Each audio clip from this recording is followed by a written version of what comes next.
Today we are going to be talking about the Aroostook War, also known as the Pork and Beans War, which took place in the state of Maine from 1838 to 1839.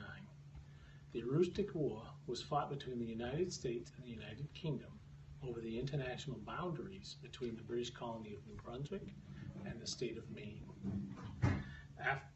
After the Treaty of Paris in 1783 that ended the American Revolution, left some unresolved territory between Maine and New Brunswick, Canada. Picture of the area.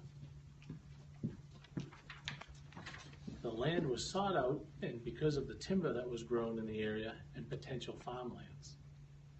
After Maine became a state and separated from Massachusetts in 1820, they started granting land to settlers in the Aroostook Valley, disregarding the claims the British had.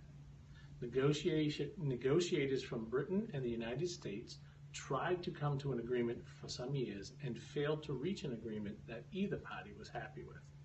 The disagreement was then brought to the King of the Netherlands, who was to make a decision, which is known as the King of the Netherlands Line.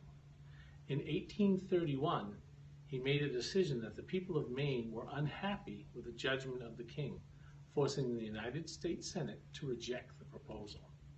Both parties, the British and the United States, pushed the boundaries that were set. Both sent out people to watch the land. In the winter of 1838-1839, Canadian lumberjacks arrived in the Aroostook area to cut lumber. In February, the lumberjacks captured an American land agent who was there to force out any intruders.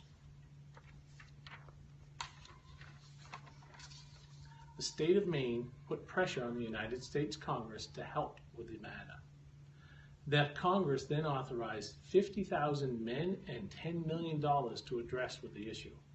The state of Maine also raised some 10,000 men to address the anticipated fight over the boundaries in the Aroostook Valley.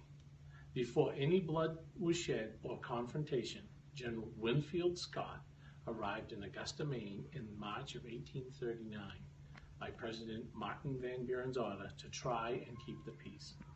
General Winfield Scott and a British negotiator, Sir John Harvey, got the two sides, Maine and New Brunswick, to agree to a truce over the matter. The matter was resolved eventually in the Webster-Ashburton Treaty of 1842. The state of Maine ended up with 2/3 of the disputed land.